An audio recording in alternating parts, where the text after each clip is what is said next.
If you've ever traveled in Europe, odds are you visited at least one major cathedral. These massive religious buildings were, and still are, the architectural centerpieces of most cities. Yet most visitors to a cathedral will usually walk around, gawking at lofty ceilings and old art, without ever really knowing what they're looking at. And, by the way, what exactly is a cathedral? Learn more about cathedrals on this episode of Everything Everywhere Daily.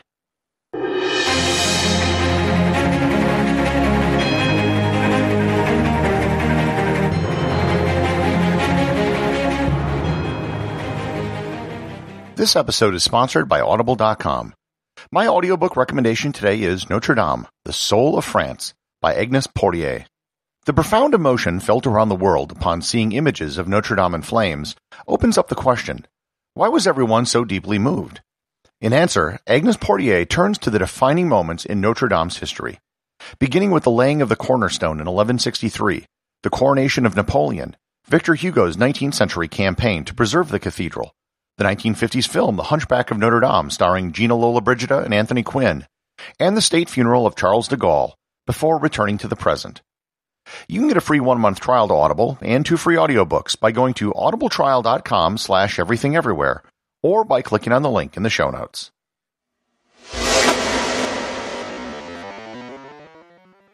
To start any conversation about cathedrals, we first have to define what a cathedral is. A cathedral has nothing to do with any architectural style, size, or level of ostentatiousness. A cathedral is nothing more than the home church for a bishop in a diocese. In theory, a cathedral could be a mobile home, if it were the church of a bishop. The name cathedral comes from the Latin word cathedra, which means chair. The chair in the church was a symbol of leadership and the authority of a bishop, so the cathedral was the building with the chair. Today, the chair is more of a figurative term than literal. Every church has chairs, and a bishop can have a chair in the same way that someone could chair a meeting, even if they are standing up. Because of the definition of a cathedral being the principal building of a bishop, many churches that people assume are cathedrals are often not technically cathedrals. Most famously, St. Peter's Basilica in Rome is not a cathedral. The Pope is the Bishop of Rome, and the main church for the Bishop of Rome is actually St. John's Lateran, which actually does have a very prominently displayed chair. Likewise, the Sagrada Familia in Barcelona isn't a cathedral, it's a basilica. The Cathedral of Barcelona is the Cathedral of the Holy Cross and Saint Julia. So, what is a basilica? Technically, there are 2 types of basilicas, basilicas major and basilicas minor. There are only 4 major basilicas in the world, and they're all in Rome: St. Peter's, St. John's Lateran, St. Mary's Major, and St. Paul's outside the walls. Every other basilica is a basilica minor, and these are just churches that are notable for religious, historic, or architectural reasons.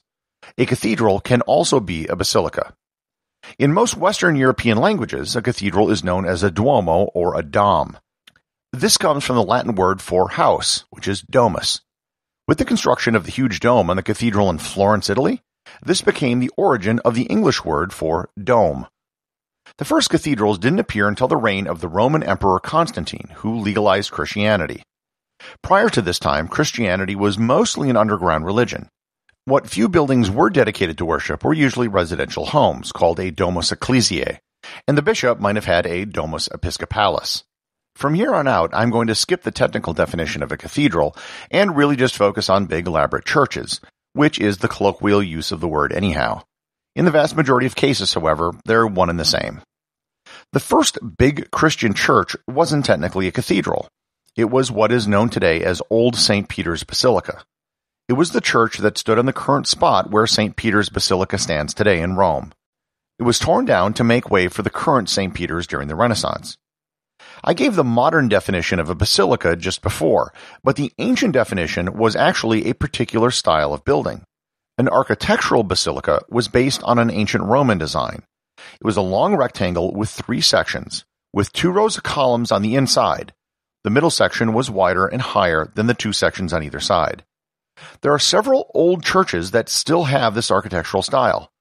St. Paul's outside the wall in Rome, the Church of the Nativity in Bethlehem, and the basilicas of St. Apollinare Nuovo and St. Vitali in Ravenna, Italy.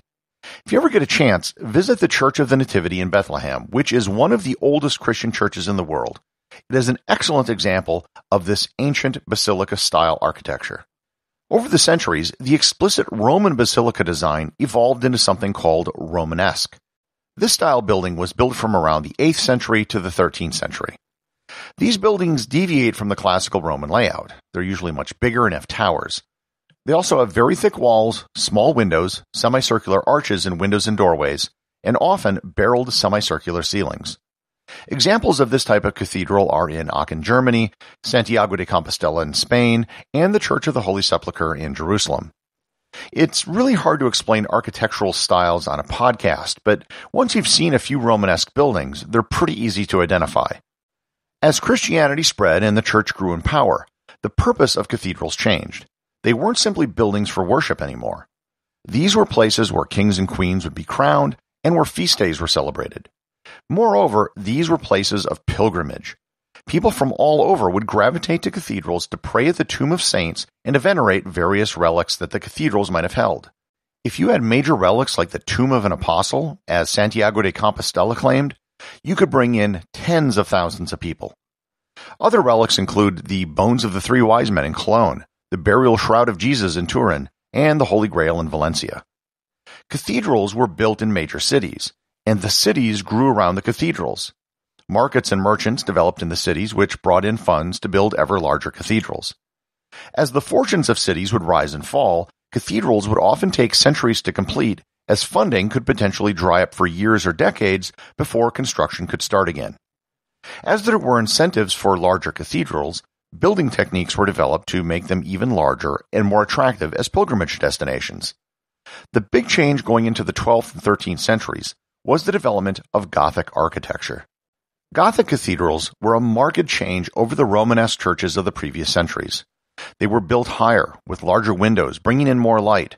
These windows were usually giant stained glass windows which turned the insides of the church into a cacophony of color. The big techniques which allowed these buildings to be constructed were the pointed arch, vaulted ceilings, and the flying buttress. The pointed arch wasn't just a decorative feature, it was functional. It allowed downward forces on the walls to be better distributed, allowing the walls to be thinner. These arches allowed for ribbed and vaulted ceilings, which increased the height of the buildings. The flying buttresses were ribs placed on the outside of the building to support the walls and prevent them from collapsing outward. These Gothic cathedrals were built in such cities as Amiens, Chartres, Cologne, Canterbury, Trier, Bourges, and of course the quintessential Gothic cathedral, Notre Dame in Paris. Most of these Gothic cathedrals were built in the shape of a cross, with the main nave and a transept to cross the T. After the Gothic period, cathedral building didn't stop. Gothic architecture gave way to Renaissance architecture and later Baroque architecture. These are primarily defined by huge central domes over the altar.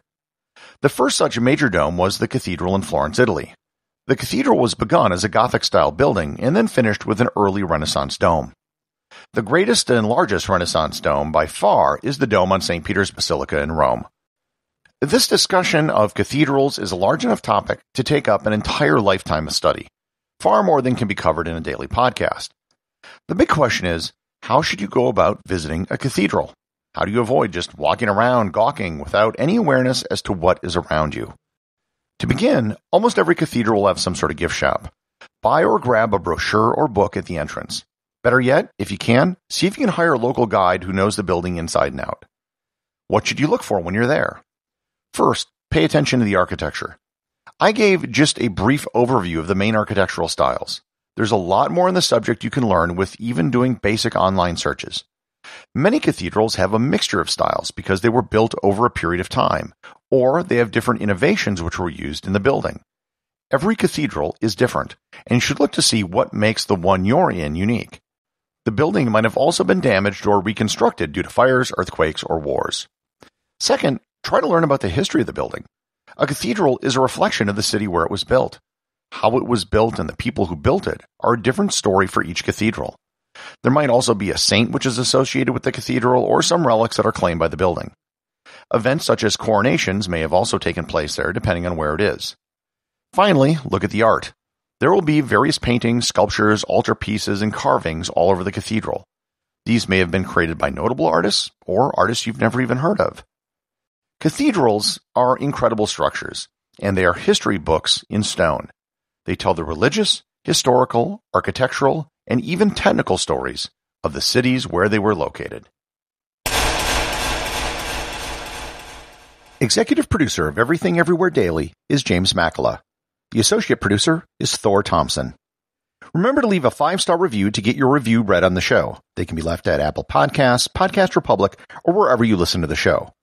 Also, you can help support the show over at patreon.com. Patrons can get merchandise like t-shirts and hoodies, as well as having direct access to provide suggestions for future episodes.